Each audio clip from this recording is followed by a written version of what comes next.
नमस्कार मेरे प्यारे बच्चों। इसके पहले मैं आप लोगों को कर्म कारक बता चुका हूँ। अगला तीसरा देखते हैं, करण कारक तृतीया विभक्ति और इसका चिन्ह होता है से के द्वारा। सबसे पहले हम लोग ये समझते हैं कि करण कारक कहते किसको हैं? जो शब्द क्रिया के होने में सहायक हो उसे करण कारक कहते हैं। करण कारक में तृतीया विभक्ति का प्रयोग होता है तथा इसका चिन्ह से के द्वारा है। जैसे कलमेन लिखति, कलम से लिखता है, या इसको इस प्रकार भी कह सकते हैं, सह कलमेन लिखति, वह कलम से लिखता है। राधा अग्निना पचती, राधा आग से पकाती है। सह यानेन गच्छति, वह गाड़ी से जाता है। इसमें इसको इस प्रकार भी कह सकते हैं कि क्रिया को पूर्ण करने में जो सर्वाधिक सहायक उपकरण हो, उस रूप में कहने की वक्ता की इच्छा हो, उसे करण कारक कहते हैं। या शॉर्ट में कह सकते हैं, जो क्रिया के करने में अधिक सहायक हो उसे करण कारक कहते हैं। जैसे कलमेन लिखति, अग्निना पचति, यानेन गच्छति। इन वाक्यों में कलम, अग्नि और यान को संबंध क्रियाओं का सर्वाधिक सहायक उपकरण माना गया है। क्रिया के अनेक उपकरणों में जो श्रेष्ठ रूप में समझा गया हो वही करण होता है। करण कारक में तृतीया विभक्ति का प्रयोग होता है। इस प्रकार इसके कुछ अलग अलग सूत्र हैं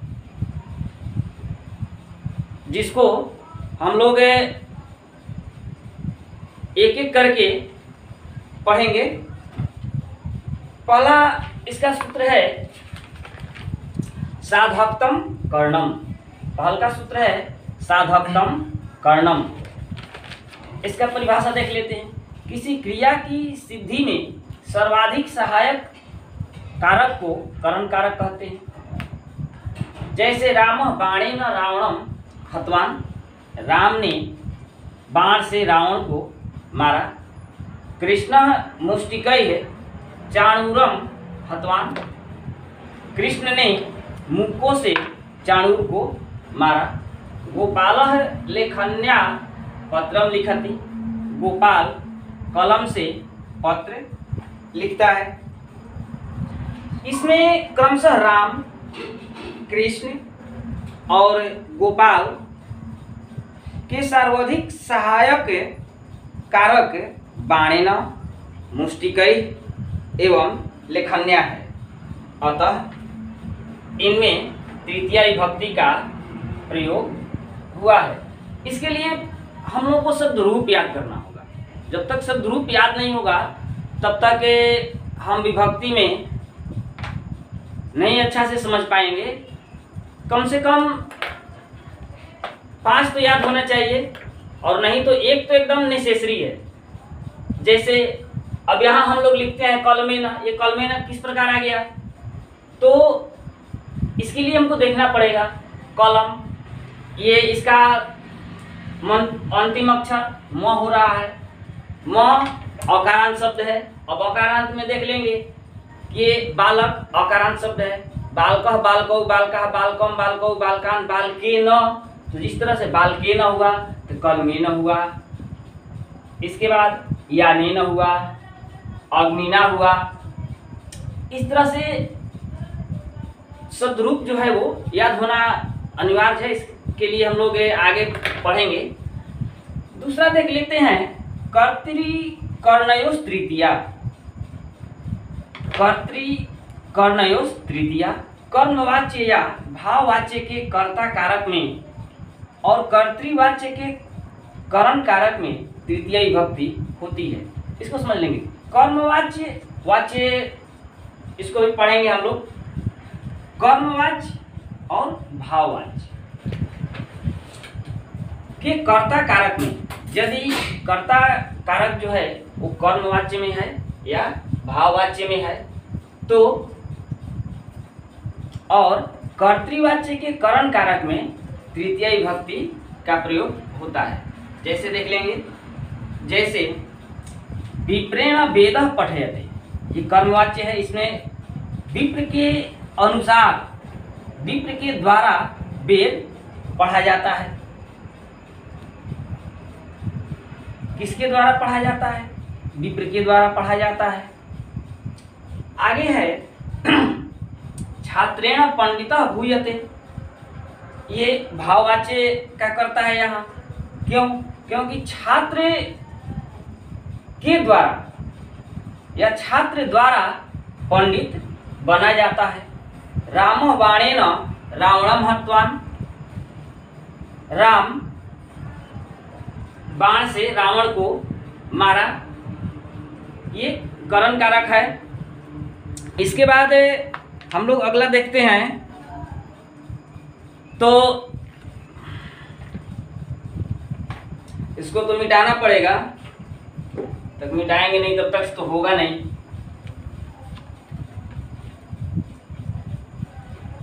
अगला हम लोग देख लेते हैं,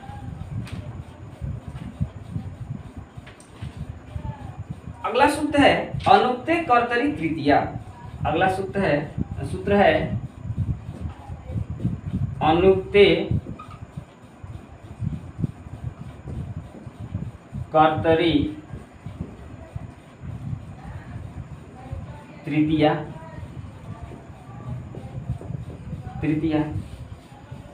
इसमें जो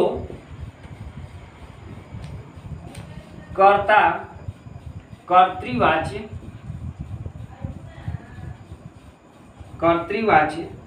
का न हो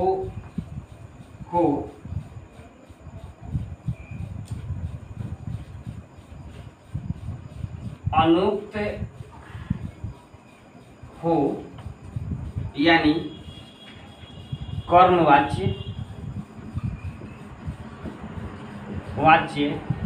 तथा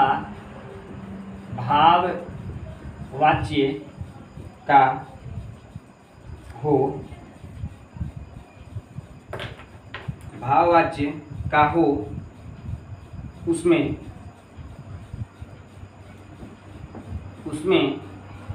तृतीया विभक्ति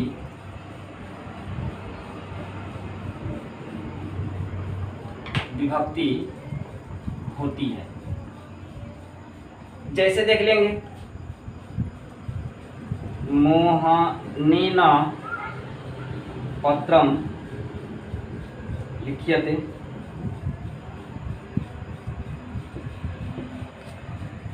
लिख्यते,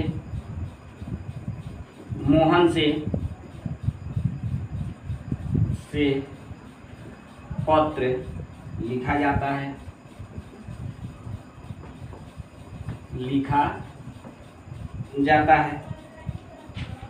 एक और एग्जाम्पल देख लेते हैं। विप्रेण पंडितः भूयते, मीन्स ब्राह्मण से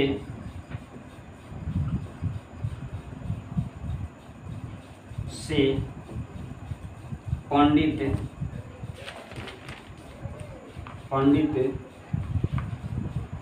हुआ जाता है। इस प्रकार इसका अगला सूत्र है, देख लेंगे, करणे तृतीया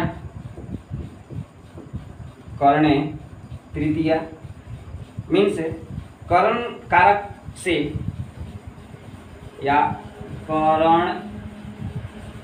कारक में तृतीया विभक्ति होती है।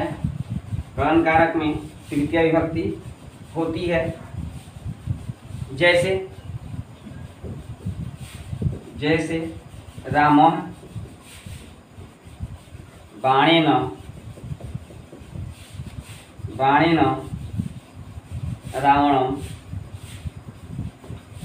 हतवान। राम ने बाण से रावण को मारा। दूसरा देख लेते हैं। कृष्ण है मुष्टिकई है।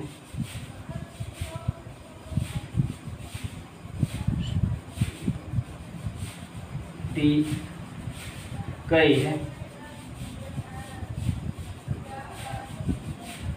चाणूरम हतवान। कृष्ण ने मुखों से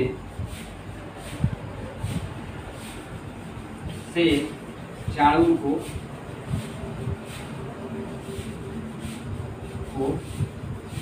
मारा। इसका एक और सूत्र है, देख लेंगे। एग्जाम में वाक्य दिया रहता है और उसका सूत्र पूछ दिया जाता है। ये किस सूत्र को प्रदर्शित करता है या किस सूत्र का ये शब्द है। एक है अपवर्गे तृतीया। इसमें कह रहा है अपवर्ग में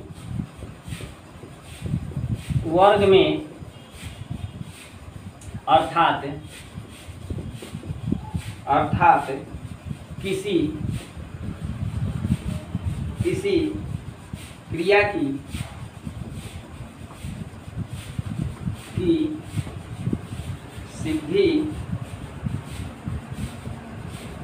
सिद्धि में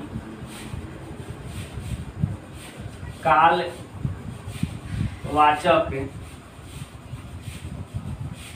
और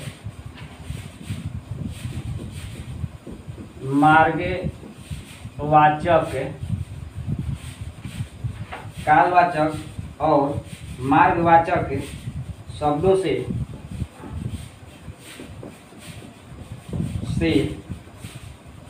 अत्यंत संयोग रहने पर तृतीया विभक्ति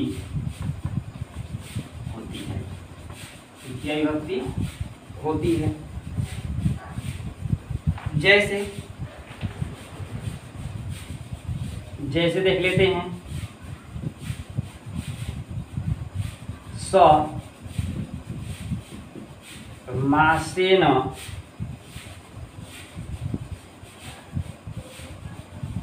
व्याकरणम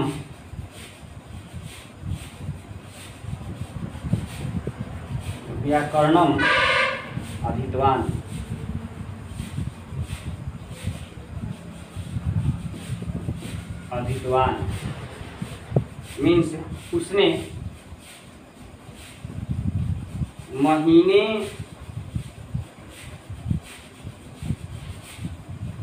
भर में व्याकरण पढ़ लिया। उसने महीने भर में व्याकरण पढ़ लिया। एक और एग्जाम्पल देख लेते हैं। अयम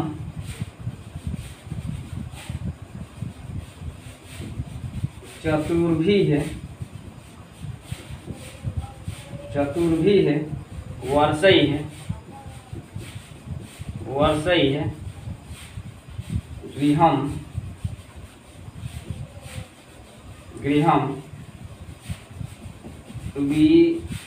विनिर्मितवान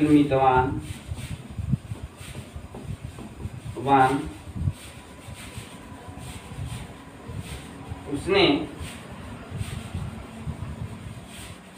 4 वर्षों में घर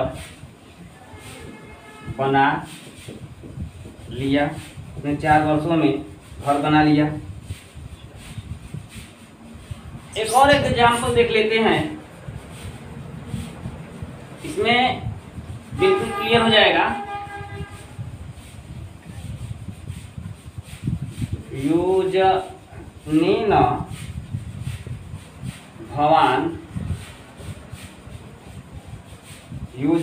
भवान्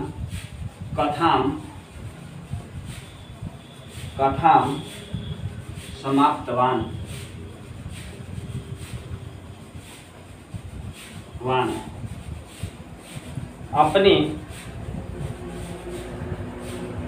अपने योजन भर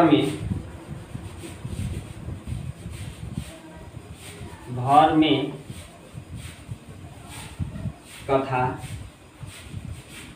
समाप्त की।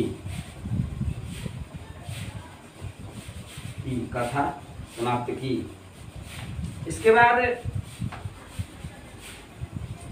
एक और सूत्र है, बहुत इंपॉर्टेंट सूत्र है।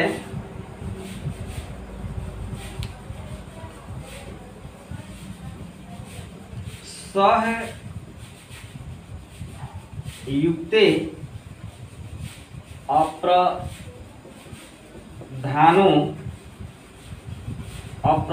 सहयुक्ते अप्रधानो अथवा सहार्थे तृतीया। सहयुक्ते प्रधाने या सहार्थे तृतीया। ये क्या कह रहा है? सह अथवा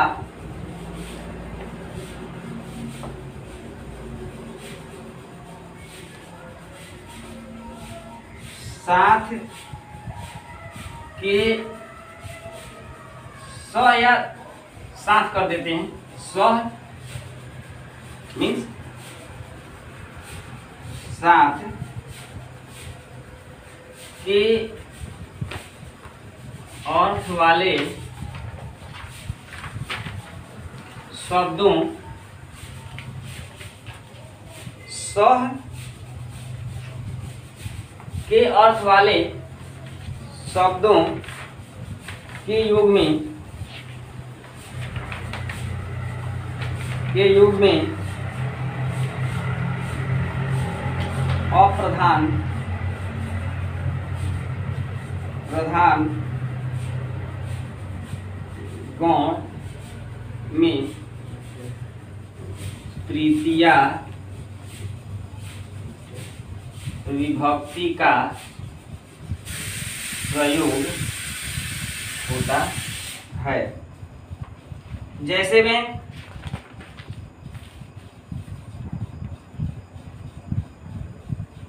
पुत्रेण सह आगतः तः पिता। मीन्स पिता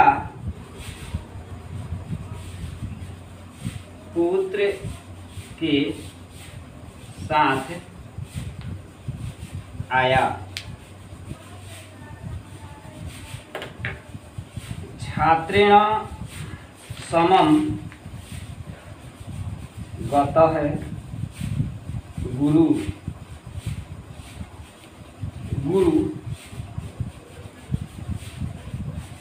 छात्र के साथ गया। कुछ और एक दो एग्जाम्पल देख लेते हैं, क्या कह रहा है एग्जाम्पल। लिखते हैं गुरुना सार्धम सार्धम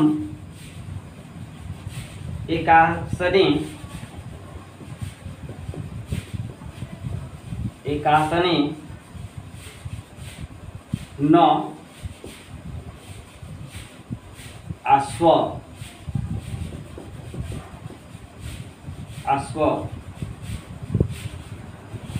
मीन्स गुरु के साथ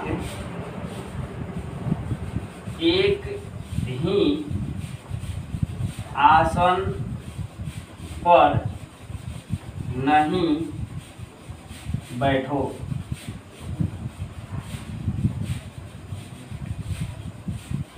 एक और देख लेते हैं। त्वं मया साकं तिष्ठ। अगला में सब पढ़ चुके हैं हम लोग। सह साकं साधर्म सब पढ़ चुके हैं। तुम मेरे साथ ठहरो। एक ये बहुत इंपॉर्टेंट है, ये हमेशा एग्जाम में पूछा जाता है। क्या है ये सूत्र है, येनां विकार, येनां विकार है, यानी कि जिसका अंग विकृत हो, या इसको इस प्रकार कह सकते हैं, जिस अंग के विकृत होने से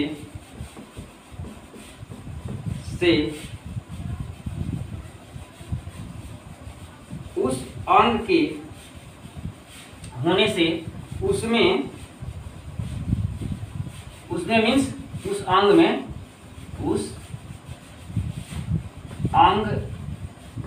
में तृतीया विभक्ति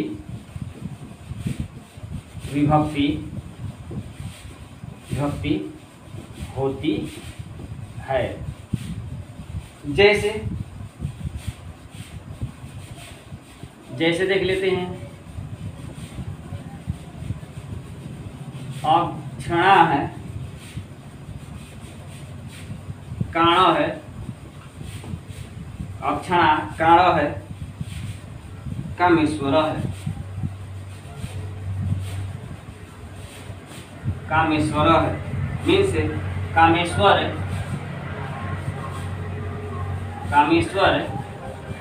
आँख से काना है। काना कहते हैं एक आँख का अंधे को, एक आँख का अंधा है उसको काना कहा जाता है, काना है। ये हो गया दिनेश है,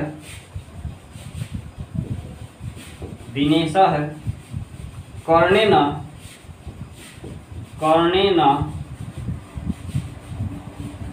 वधिर है।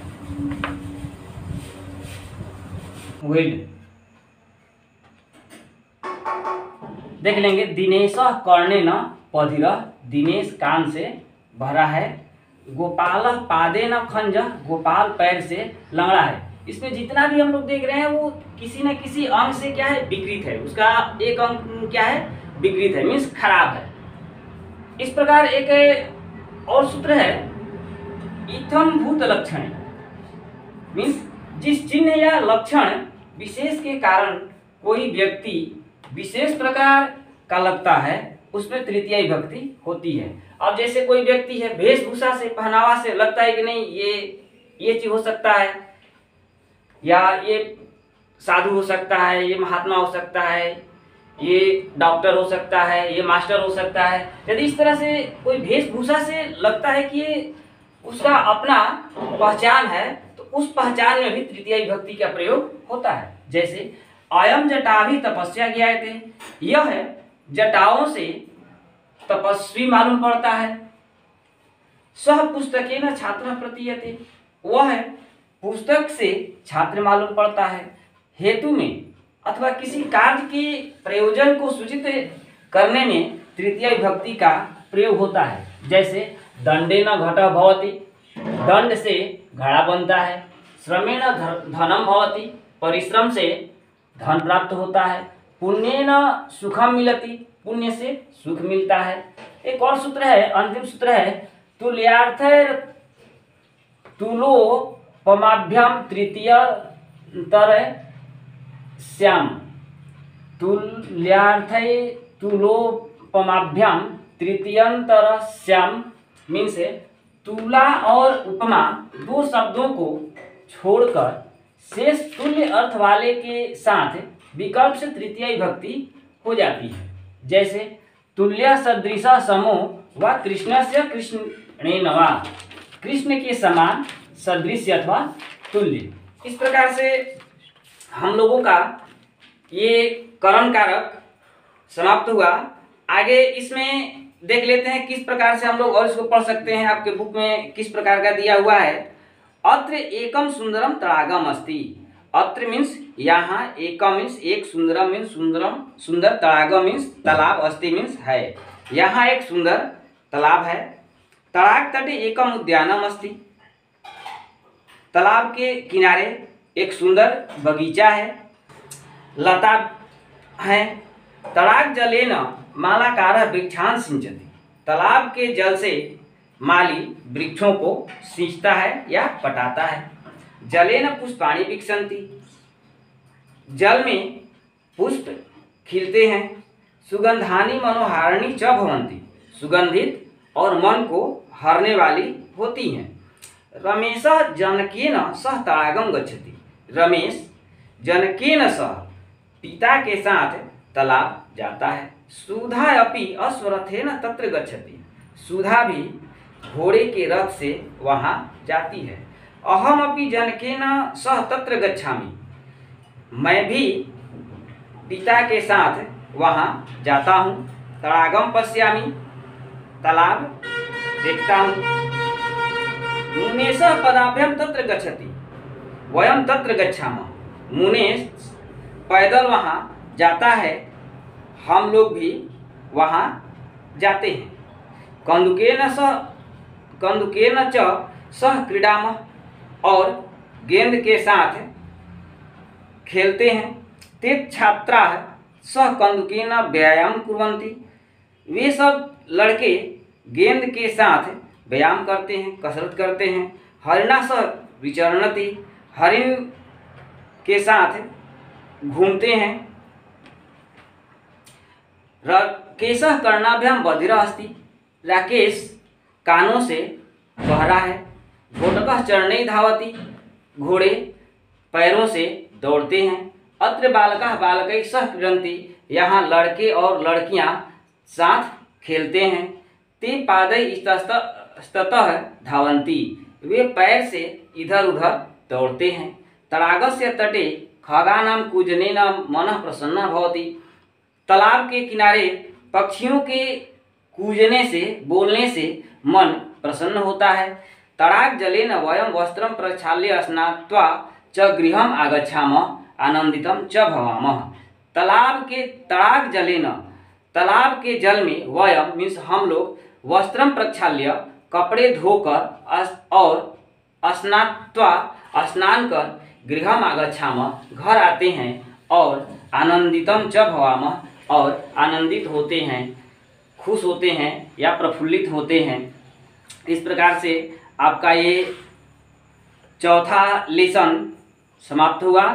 नेक्स्ट अगले में हम लोग देखेंगे संप्रदान कारक में चतुर्थ विभक्ति। और आप लोग नगेंद्र सर सब दे चुके हैं, आप लोग उससे लिखेंगे, क्वेश्चन आंसर भवार सब वो दे चुके हैं।